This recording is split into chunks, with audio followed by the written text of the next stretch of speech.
Queridos irmãos, aceitem a paz do Senhor Jesus. Gabriel Oliveira por aqui uma vez mais com vocês e é um prazer imenso estar aqui de novo com vocês para compartilharmos da palavra de Deus. Hoje eu quero falar um pouquinho a respeito da tristeza da salvação. E o que seria essa tristeza da salvação? Eu ouço muitas pessoas pregando o texto do Salmo 51, quando Davi diz: torna a dar-me a alegria da tua salvação. E a alegria da salvação é um tema muito pregado, muito dito, muito falado, mas pouco se fala da tristeza da salvação. E o que é essa tristeza? Em 2 Coríntios capítulo 7, o apóstolo Paulo diz que existe uma tristeza que ela vem de Deus e que ela opera em nós arrependimento para a salvação.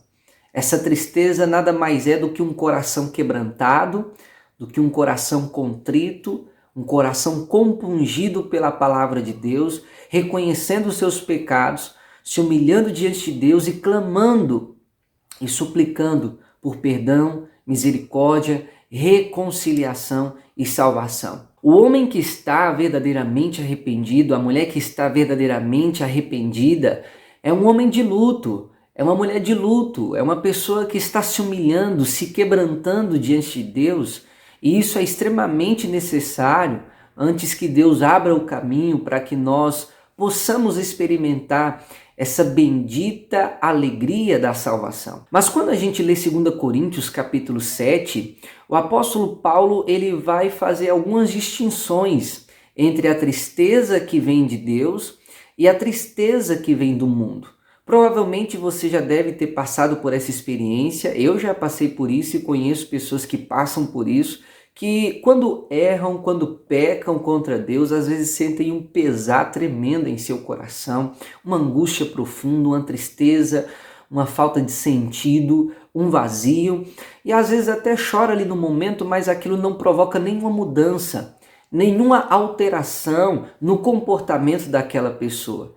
E naquela hora que a pessoa está ali chorando, se lamentando, até parece que ela de fato está se arrependendo, mas não está.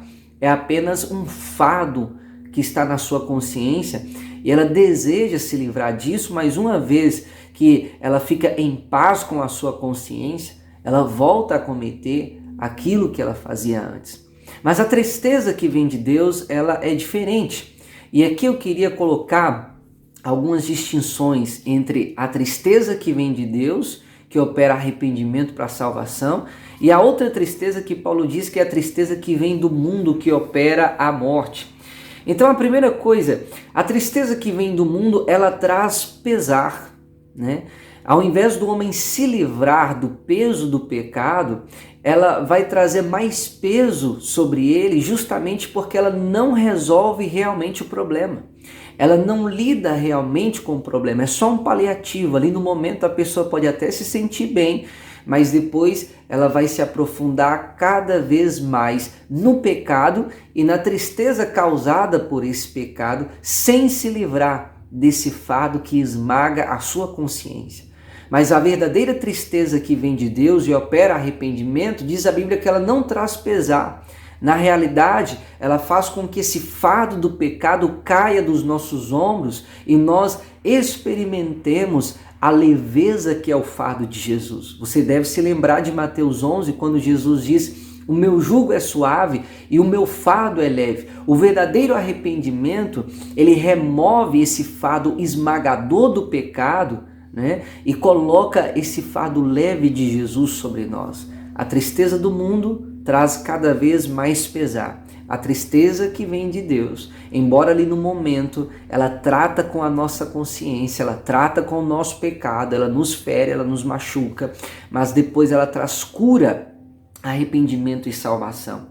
Além disso, a tristeza que vem do mundo, ela nos leva cada vez mais para o fundo do poço. Um exemplo disso é Mateus 27, ali nos seus primeiros versículos, quando a Bíblia diz que Judas, arrependido, ele procura devolver aquelas 30 peças de pratas, que ele tinha vendido Jesus por aquele preço. E é interessante que ele já não tinha mais o que fazer. Mas diz a Bíblia que Judas estava arrependido, mas que tipo de arrependimento era aquele? Será que era um arrependimento verdadeiro? Pelo contexto ali nós observamos que não, porque diz a Bíblia que ele retirou-se dali e foi se enforcar. A tristeza do mundo, ela não resolve o problema e por isso ela te leva a problemas ainda maiores e vai se tornando uma bola de neve. Ao invés da pessoa se livrar e se libertar do pecado, ela se atola mais no pecado. Ela se afunda ainda mais nesse poço do pecado. É o que nós vemos com Judas. Ele traiu Jesus, ele vendeu Jesus por 30 peças de prata e quando ele viu que não tinha mais jeito para ele, o que ele fez? Ele saiu dali, retirou-se e foi se enforcar. Essa é a tristeza que vem do mundo. Essa é a tristeza que vem do mundo. Mas a tristeza que vem de Deus, ao contrário disso, ela nos traz para cima, por assim dizer. Como diz Davi no Salmo de número 40, o Senhor tirou-me de um lago horrível, de um charco de lodo. Ao invés de você atolar ainda mais, ela te retira desse lamaçal para que você possa experimentar uma vida plena na presença do Senhor.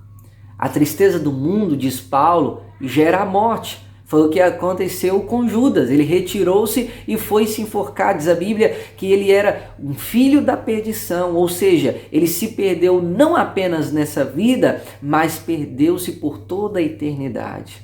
Entrou para a história e para a eternidade como um filho da perdição. Um homem que negociou a sua salvação por causa do pecado. Mas a tristeza que vem de Deus, ela gera vida. E gera vida por toda a eternidade. Uma vez que essa tristeza produz em nós arrependimento para a salvação, e a salvação diz respeito à nossa vida eterna, essa tristeza que vem de Deus, por mais dolorosa, por mais profunda que seja, ela produz bons resultados e ao invés de morte, ela gera a vida de Deus em nós. A tristeza do mundo traz pesar. A tristeza do mundo leva o homem para mais fundo do poço. A tristeza do mundo gera morte, mas a tristeza que vem de Deus, ela nos liberta do pesar e coloca o fardo leve de Jesus em nós. Ao invés de nos atolar ainda mais, ela provoca em nós uma mudança de vida, mudança de mente, mudança de hábito, mudança de comportamento. E ao invés de nos levar à morte, ela nos leva à vida. Em Gálatas 5:22, Paulo diz que um dos frutos do Espírito é a alegria. Mas antes de experimentar essa alegria, é necessário primeiro experimentar a tristeza que vem de Deus quando o Espírito Santo nos convence do nosso pecado, do juízo e da justiça. Ele coloca diante de nós as nossas falhas, as nossas culpas, os nossos pecados, mostrando o nosso estado caído e totalmente depravado diante de Deus, para trabalhar em nós a fim de que possamos posteriormente experimentar essa alegria da salvação. É verdade que o Espírito de Deus produz em nós o fruto da alegria, mas antes disso ele produz o fruto do arrependimento. Como pregou João Batista em Mateus 3, ele produz em nós o fruto da tristeza, porque se não experimentarmos essa tristeza da salvação, não experimentaremos também a alegria da salvação.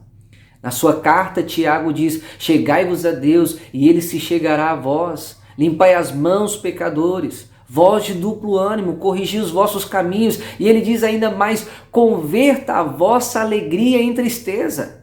Transforme o vosso riso em pranto. O que Tiago está nos mostrando ali não é que na vida cristã não exista alegria. Pelo contrário, existe alegria, alegria plena e verdadeira, mas não antes de Deus tratar e lidar com o nosso pecado. E Deus faz isso provocando uma profunda tristeza em nosso coração. Nós vemos que até um crente salvo pode experimentar essa tristeza. E aqui nós voltamos agora ao ponto de Davi. Quando ele diz, torna a dar-me a alegria da tua salvação, quer dizer que ele havia perdido temporariamente essa alegria porque a sua comunhão com Deus havia se quebrado por causa do seu pecado. E nós vemos ali em Davi várias expressões de tristeza profunda por causa do seu pecado. Ele chora, ele lamenta, ele usa algumas figuras mostrando que o seu rosto estava magro, a pele, estava ali ligada ao seu osso, de tanta tristeza que ele experimentava. Ele molhava a sua cama com as suas lágrimas. Todas essas expressões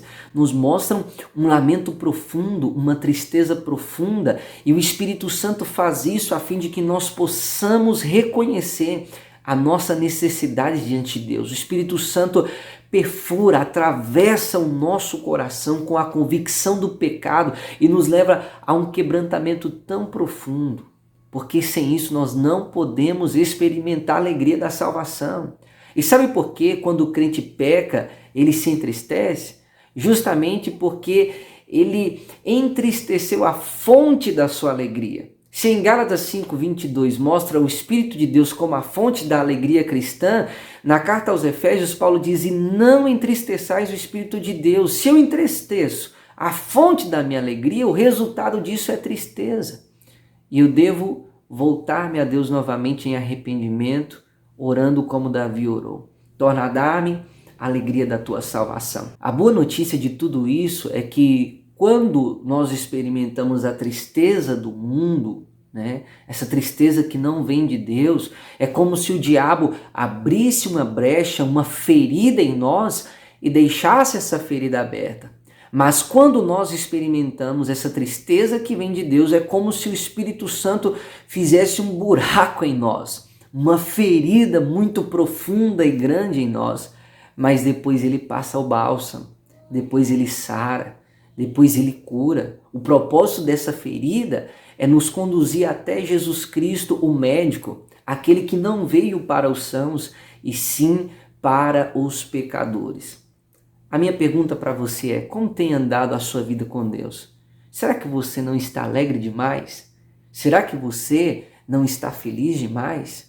E quando eu falo de alegria e felicidade, não estou falando aqui de alegria e felicidade verdadeira, mas da alegria que o mundo dá, como diz Hebreus capítulo 11, que Moisés deixou para trás o gozo do pecado. Ou seja, por mais que no fim das contas o pecado nos cause tristeza, existe um gozo temporário. Será que você não está experimentando esse gozo, essa alegria, um sorriso 15 para as 3 o tempo todo aí no seu rosto? Será que você não está precisando de um pouco de quebrantamento, de humilhação, de luto, de vestir pano de saco, se humilhar e chorar um pouquinho na presença de Deus? Pense nisso, queridos. Antes de experimentar a alegria da salvação, primeiro você tem que experimentar a tristeza da salvação, a tristeza do arrependimento, a tristeza pelo seu pecado. E depois que você passa por esse luto, matando o pecado, é que você vai experimentar a verdadeira e plena alegria na presença de Deus. Que Deus em Cristo te abençoe. Vou ficando por aqui. Se esse vídeo foi edificante, não deixe de compartilhar com seus amigos, parentes, irmãos em Cristo, e deixe aqui também o seu comentário. O que você pensa desse assunto? Você já passou por essa experiência? Você já experimentou a tristeza do mundo? Conta para nós aqui como foi. Você já experimentou também a tristeza que vem de Deus e depois disso, subsequente a isso, experimentou a alegria da sua salvação? Será muito bom ter a sua experiência conosco compartilhada aqui nos comentários. Deus abençoe a todos vocês e, se Deus quiser, até o nosso próximo vídeo aqui no canal. Buscai no livro do Senhor.